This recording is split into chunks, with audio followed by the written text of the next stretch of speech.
The expansive mansion was hushed and still. Alex looked around, bewildered. After helping Mr. Brandon to his room where he promptly passed out, she had sat beside him smoking. Suddenly she paused, listening. The haunting piano melody floated through the night air. Alex shuddered. That tune, the haunting refrain. She stood scanning the vast house. Was it just the alcohol playing tricks? No, she hadn't drunk much tonight, not enough to confuse reality. Alex stepped out to the wide corridor.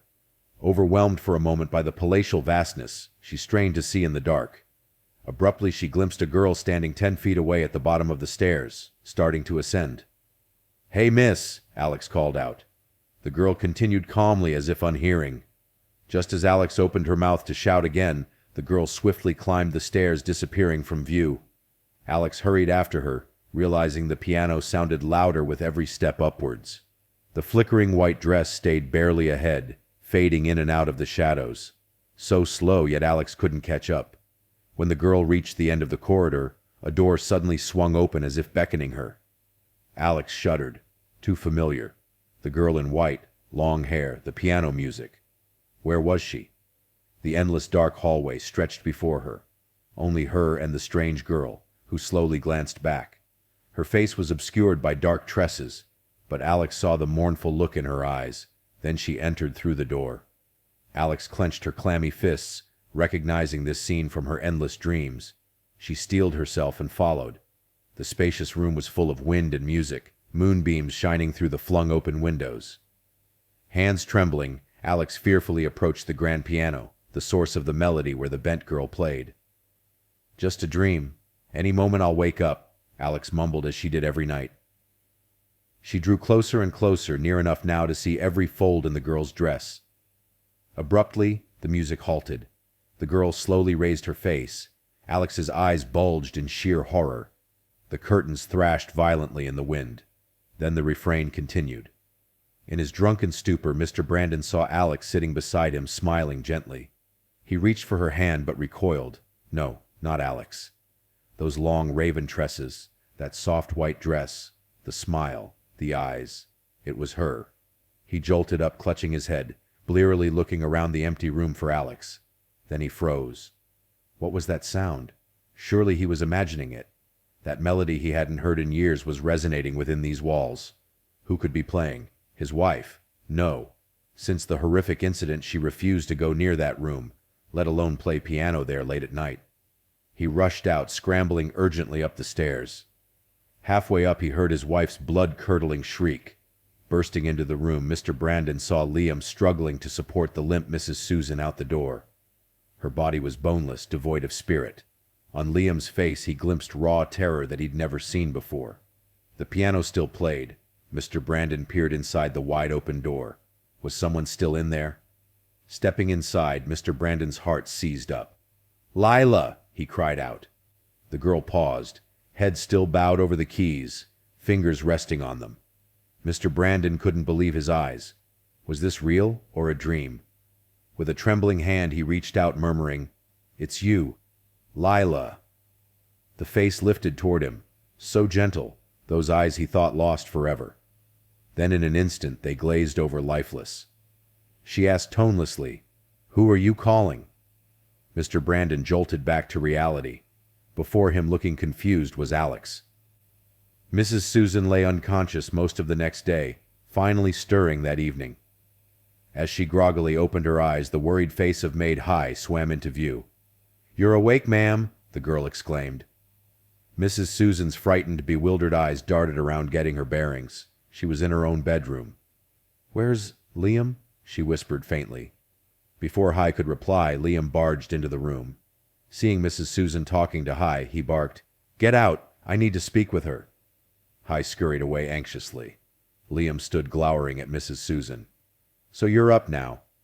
Last night, did you see Miss Lila?" Her voice quavered. "God, the ghost is real. Auntie Sal was right. She's back to haunt us." Liam clamped his hand over her mouth. "Shut up. Keep wagging that tongue and Mr. Brandon will hear everything. No damn ghosts. It's the whore he brought home last night. She's upstairs with him now." "What?" Mrs. Susan stared bewildered. "Don't just blindly believe those shady fortune-tellers," Liam spat. You'll ruin everything. But you clearly saw her too. Saw who? No one. The ghost you saw was just some slut Mr. Brandon picked up to get his rocks off. At death's door and still... Liam ground his teeth furiously. And you? Shrieking like a banshee at nothing. Thankfully you didn't reveal anything. Mrs. Susan's mind reeled. It's because she looked just like Miss Lila, so I was terrified. Liam sat down frowning. It is odd, though. Can't blame you for being so scared. Where on earth did he find a girl who resembles her that closely? Even sitting playing the piano. What's he playing at? A slow cunning spread across Liam's face. Or could she be... Mrs. Susan suddenly remembered. The girl from the hospital. It's her... Mr. Brandon stood silently by the piano, fingers lightly brushing the glossy black wood. Beside him, Alex stared fixedly at the framed photo where an identical girl smiled. Do you know that piece? Mr. Brandon asked Alex. Alex looked at him blankly, her mind a void. What had happened last night? She only vaguely recalled hearing the piano, coming to this room then, Mr. Brandon's voice, and finding herself here by the piano. His question bewildered her. She didn't know how to play. I don't remember, Alex said, wincing from a sharp headache. Who's that girl? Mr. Brandon didn't turn, still busily scooping up the wilting lotus blossoms from the garden pond. What girl? The one you brought home last night. Since when do you bring strangers home without informing me? He remained unruffled by her accusing tone. Yet all this time, what affairs have you conducted without informing me? But I'm aware of everything, including your dalliance with Liam. You... Mrs. Susan gaped, astonished. Alex had just reached the front door with her bag when she bumped right into John. He looked at her, then the luggage. Where are you off to? Oh, just a little trip. Bullshit. Mrs. Sarah said you moved out and going where now, chasing some new guy? Tyler put you up to this? No one put me up to anything. I want to leave. John peered into Alex's eyes, then grasped her hand desperately, pleading. Alex, don't go. Alex wrenched her hand away and walked off. John let his arm drop limply, standing in a daze. Mrs. Susan and Liam sat facing each other in the living room. What's he planning to announce? Liam asked Mrs. Susan.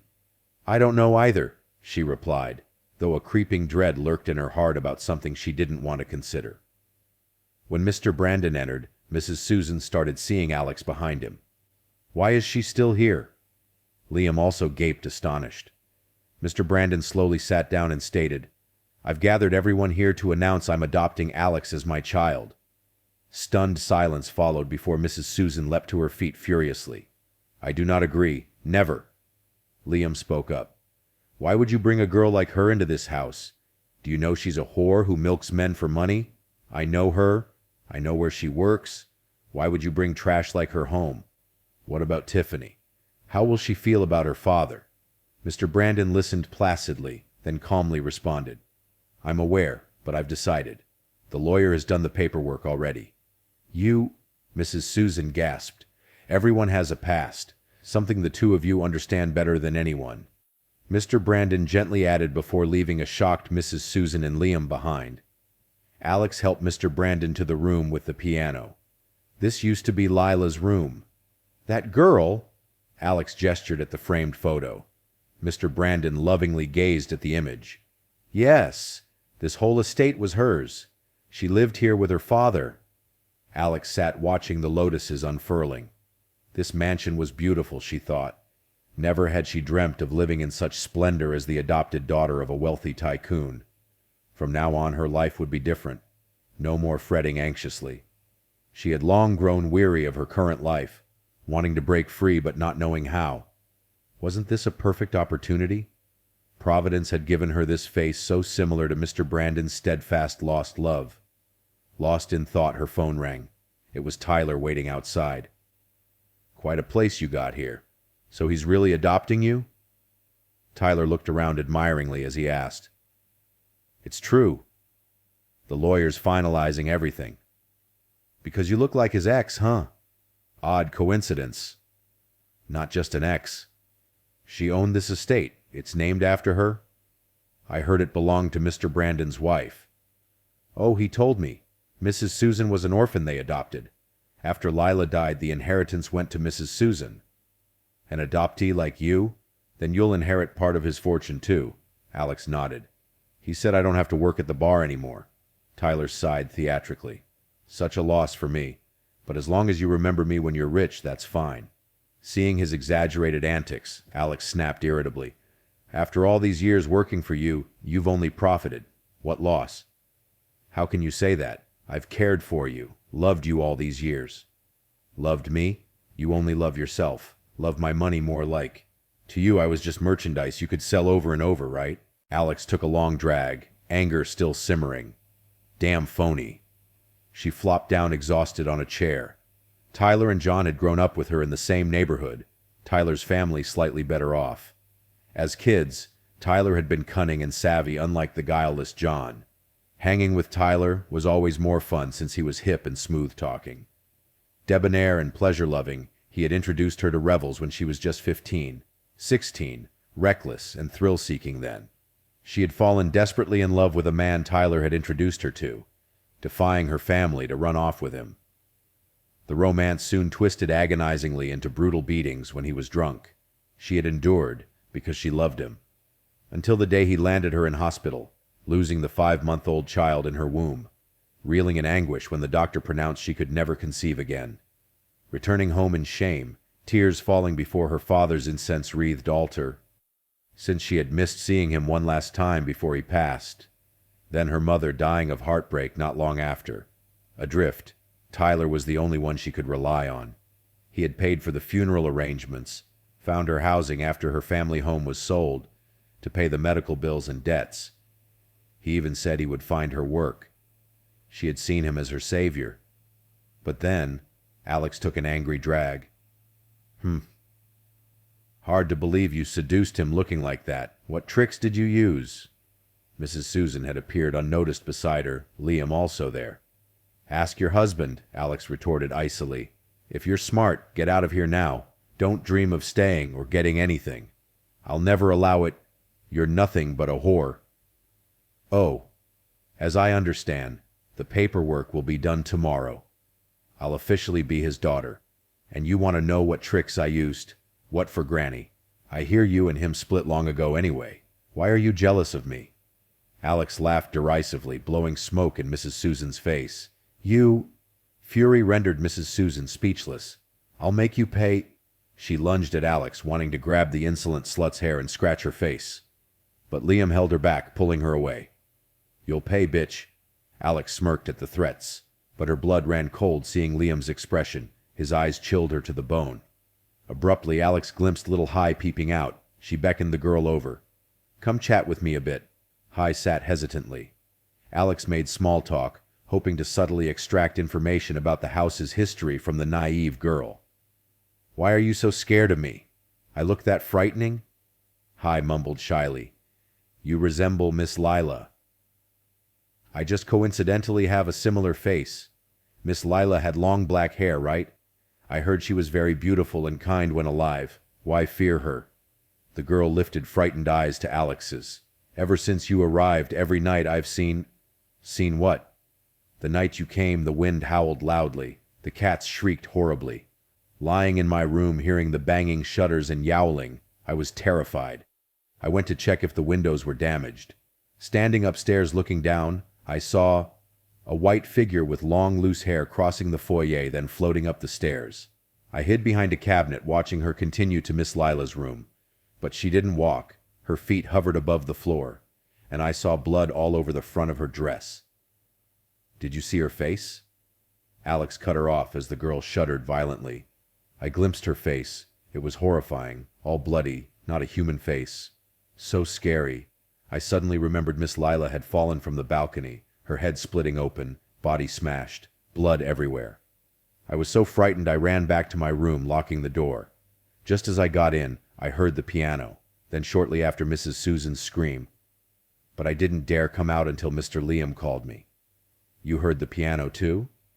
Every night since you arrived. They keep all the lights blazing, but exactly at midnight, the piano starts playing that song, Last night Mr. Brandon ran up but didn't find anything. He didn't tell me about this, Alex murmured. I'm so scared. This place is really haunted. I'd heard rumors before but never believed them. Locals say a girl in a white dress sometimes stands alone near that spot by the fence at the Paulonia tree corner. Once someone stopped to ask if she needed help, but when she looked up, he was so horrified he could only flee. They say her face was smashed in, covered in blood and gore. Just the stories gave me chills, but that night I saw her myself. I can't stay here anymore. I was going to tell Mrs. Susan this morning, but she was busy. You'll hear it yourself tonight if you sleep here. I better start cleaning. It's getting late. Why did Miss Lila fall from the balcony? Do you know? I heard she jumped, killing herself. Right on that balcony of her room. Where Mr. Brandon built the lotus pond is where she hit the ground. Darkness slowly engulfed the trees and vibrant flowers. Alex gazed at the towering lotuses, their gentle fragrance wafting up. She stared at the spot directly below the eerie room's balcony. So high! No wonder! Suddenly a flash seared Alex's mind and she clutched her head. A fragmentary image surfaced in her memory. She was looking at the thick, intertwined evergreen hedge before her. A small gate led outside. Crouching, Alex struggled to recall those glimpses of the past, the scar on her head throbbing painfully, a white dress billowing down from above, a blood-curdling shriek, the dress fluttering down right before her as she hid behind a bush, the bloody figure, distorted face, bulging eyes staring right at her, an imploring hand reaching out before going limp, blood pooling, the stench of Iran in the air. She looked up, a face peering down from the balcony. Alex gripped her head tighter. That face was... Alex searched for Mr. Brandon unsuccessfully. Calling him, she learned he was with an important client, coming home late. I need to see you urgently. I remembered something crucial. What is it? Too important to say over the phone. I have to tell you in person. I can't get away now, but we'll rush back once I'm free, all right? Alex hung up anxiously, mind chaotic. What should she do? She dialed John. Now he was the only one she trusted, who had never harmed her, always caring for her well-being. The phone rang endlessly. Please pick up John, Alex silently urged. Hello? The familiar voice was a relief. It's me, Alex. Come quickly. It's an emergency. Alex was unaware a figure had been lurking outside, eavesdropping the entire time. Liam. He had observed her chatting with Hai, then following her to the garden.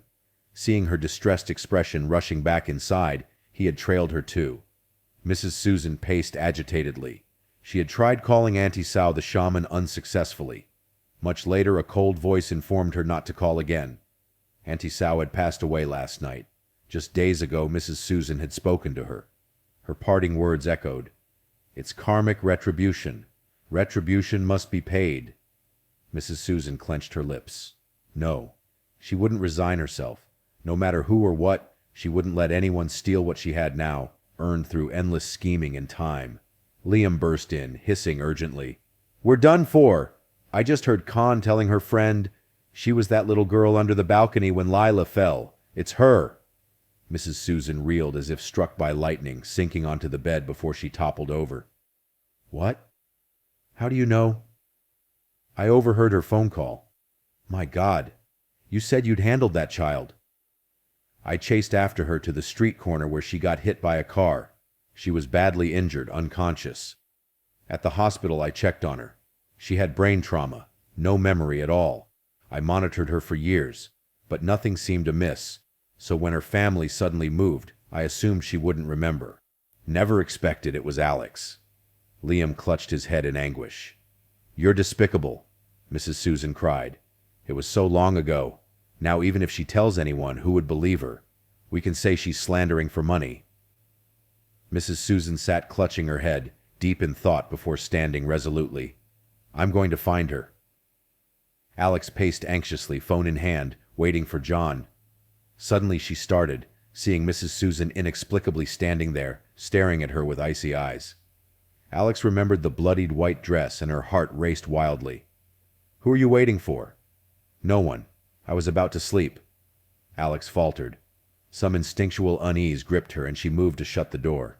Abruptly, Mrs. Susan seized her wrist, sharp nails digging into Alex's flesh. "Watch yourself, or I'll silence you for good." Alex shook her off forcefully. "What do you want?" The shove sent Mrs. Susan sprawling to the floor. As Alex turned, something heavy smashed into her head. Vision blurring, she saw Mrs. Susan gripping a bronze statuette usually displayed in the hall. Alex's world darkened. "What have you done?" Liam rushed over, seeing Alex crumpled on the ground, head bloody. Mrs. Susan dropped the statue, breathing heavily. "Is she dead?" Liam rolled Alex over. "No. Still breathing. Why did you attack her?"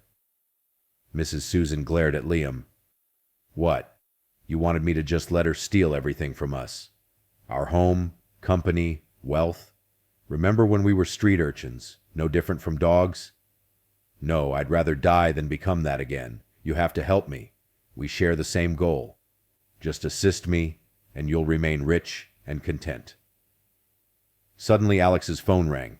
John had texted after repeatedly failing to reach her. "I'm at the front door."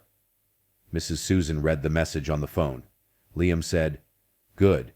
You keep watch on her. I'll lure him up." He headed downstairs while Mrs. Susan stood over Alex's prone form, barely clinging to life. A thought struck her and she picked up the statuette, ready to finish Alex off completely. She advanced slowly, step by step, preparing to deliver the death blow to the head.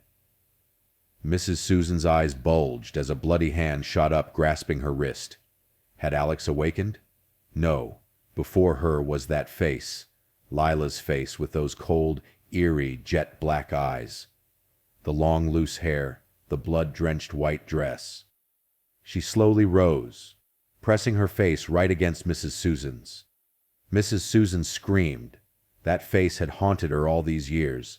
Lila's mutilated death visage was so grotesque she nearly fainted. She shrieked in terror, struggling up and fleeing the phantom in panic. The white apparition glided after her. Mrs. Susan's legs crumpled repeatedly as she ran hysterically through the house trying to escape. But she suddenly found herself before the grand piano. The recurring nightmare had become reality right before her eyes. Glancing back, where was the ghost? The corridor leading out was pitch black, not a soul in sight. She remained huddled on the floor, catching her breath. The room was silent and icy, only her here in the dark, faint moonbeams streaming through the open windows. Then from the stillness, a child's laughter rang out. "Now I have a little sister. We'll share this room happily. Isn't it pretty?" The girl with long black hair smiled brightly, holding out her hand. "Baby Susan, come hold big sister's hand. Let's go play."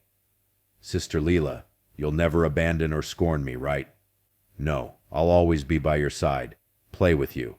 You're my sister." Mrs. Susan watched the two happy girls skipping away hand in hand. Then by her ear rose the familiar notes of Beethoven's Moonlight Sonata. Two young ladies were seated at the piano. "Here like this, Susan.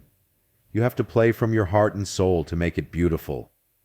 "Oh, Sister Lila, I can never play as wonderfully as you. Why is that?" "Maybe because you've never been in love. This piece is meant for lovers." "That's why you always play it for Isaac. At your engagement party, I saw how enthralled he was watching you play this. Your love is so inspiring." "You'll find love someday, too. But I'm not as pretty or talented as you." "Don't say that. I think you're very beautiful, clever and bright." The music swelled louder, piercing her mind and soul. The past and present cascaded over Mrs. Susan. "Stop, stop," she shrieked. But the relentless notes grew ever more furious. Screaming in agony, blood poured from her ears and nose, coating her hands, clutching her head. Blackness engulfed her. "So you love Isaac?" "Yes, and he loves me too. You saw earlier when he came to my room wanting to stay. I can't hide my feelings anymore, sister." Lila gaped in shock, the ground spinning beneath her. "You two have—" "I'm sorry I didn't tell you sooner. Just now when he embraced me, I realized my true feelings. We've—" Lila clapped her hands over her ears. "Don't say any more, you betrayer." She jumped up, glaring furiously at Susan. "It was you. You seduced him. I know Isaac would never betray me. I'm going to ask him directly about this." Susan's demeanor shifted from fearful to nonchalant, puzzling Lila. Go ahead and ask. He'll tell you himself how we fell in love, staying up chatting till dawn, or how much he enjoys my kisses, that he was sick of your pretentious, prudish acts.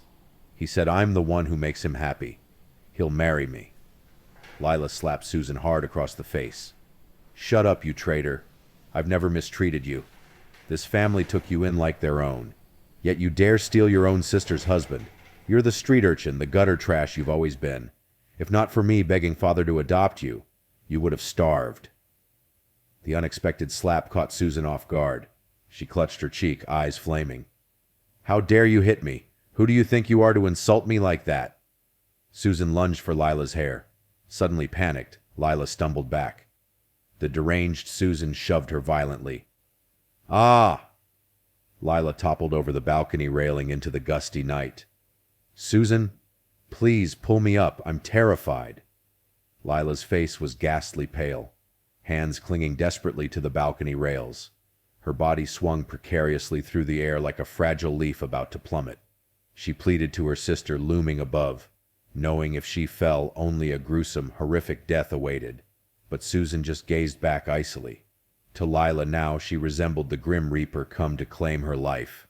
Still Lila begged, hoping some ounce of humanity stirred in Susan still. Susan sat deliberately, slowly, like a beast toying with its prey, thrilled to watch the despair and death unfolding before her eyes. Her face was utterly devoid of emotion. Sister, please, save me, Susan. You know, I've always hated you. You constantly acted superior to me. Why should I pull you up? You looked down on me. No, I never looked down on you. It was I who brought you into this family. Yet you still saw me as that street urchin. Beneath you? Please, I can barely hang on. Lila's fingers burned with pain. I'm not ready to die, Susan. If you die... As Susan spoke, she extended her hand for Lila to grab. Lila desperately clasped her hand. Then I'll have everything, won't I? Lila gasped, looking into Susan's eyes. In that instant, she saw only death. Susan leaned in closely, peering at Lila's face. Let me tell you, sister, you were right. I did seduce Mr. Brandon. He was drunk earlier, so I intentionally brought him to my room. Nothing happened because he loves you. But if you die, he'll need someone to comfort him, and I'll be that person. Lila let out a blood-curdling shriek as Susan flung her hand away. Lila plummeted into the vast abyss, tears streaming uselessly into oblivion. She gazed up at the boundless blue sky before her world turned crimson. Susan watched impassively below, hands clenched tight. Suddenly Liam burst in through the door and rushed to the railing, horror-struck. Susan, what have you done? You've committed murder. Mrs. Susan opened her eyes, finding herself sprawled on the balcony. The music had ceased. Only the shrieking wind remained. She felt bone-chillingly cold, paralyzing terror clouding her mind. Lila, come out here and scare me. Do your worst, she cackled madly.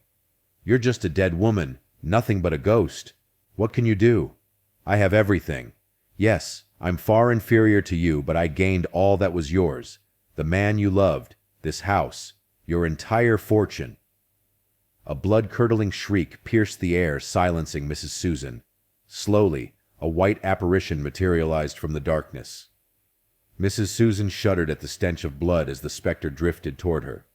Those hatred-filled eyes, one bulging out grotesquely. The mutilated, smashed face was soaked in gore, white bone exposed through shredded flesh. Blood spread across the once pristine white silk dress. It was Lila's face from when they had carried her inside from the garden. Her eyes had remained wide open, staring. The bloody hand pointed at Mrs. Susan. Amidst the wind, a raspy voice hissed, Die, die. Don't, stay back. Mrs. Susan squeezed her eyes shut, the gruesome visage too horrifying to behold. She retreated backwards, then snapped her eyes open with a shriek. The skeletal hand was clutching her own, dragging her over the edge. She screamed, Liam, help! The ravaged face pressed against Mrs. Susan's own. She gagged at the putrid stench of rotting meat as her back hit the balcony rail. She was moments from plummeting. Death loomed again, but this time it would be her turn. Sister Lila, forgive me. I know my sins. Have mercy." Mrs. Susan whimpered. Those hollow, bulging eyes bored into her. From the torn maw, a raspy voice called out, "Blood debt. Paid in blood." After luring John inside and sneakily knocking him out, Liam had tied him up in the living room. Hearing Mrs. Susan's agonized cries upstairs, he rushed up. Seeing the open door, he charged in, but in the dim moonlight, outside on the balcony, Mrs. Susan was suspended in midair, feet not touching the ground. Beside her was... Liam screamed in horror, watching Mrs. Susan flailing, hands begging for help. But he was paralyzed by fear, collapsing to his knees. He could only watch the ghastly scene unfolding helpless before his eyes. Desperately, Mrs. Susan grasped for the balcony rail, but the rotten wood disintegrated in her hands. In that instant she saw Lila's face as she had fallen, anguished, despairing. Gazing down into the vast black abyss, Mrs. Susan went limp. Liam's eyes bulged in silent horror. He saw Mrs. Susan look back at him with the resignation of one facing imminent death, before she plummeted out of sight, merging with that terrifying white specter. Liam heard both women's shrieks echoed from that fateful night long ago. Sometime later, he crawled to the edge, peering down.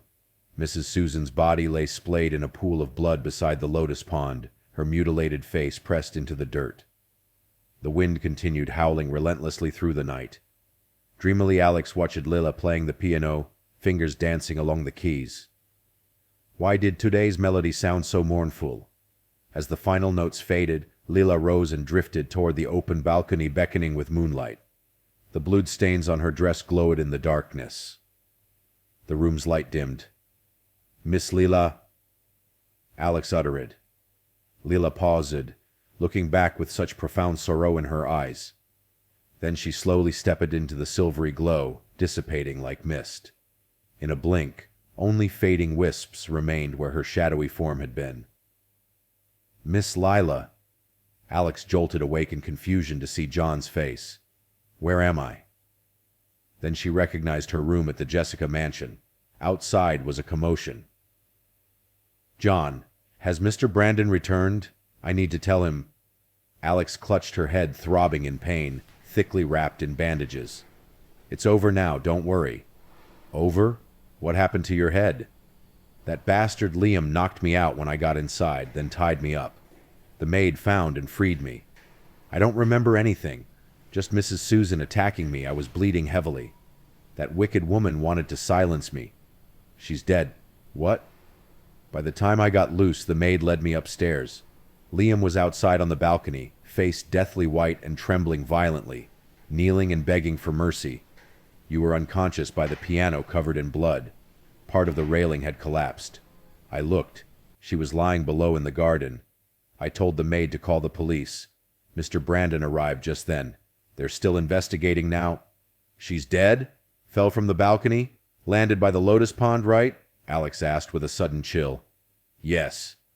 "Karmic retribution," Alex murmured softly. "What did you say?"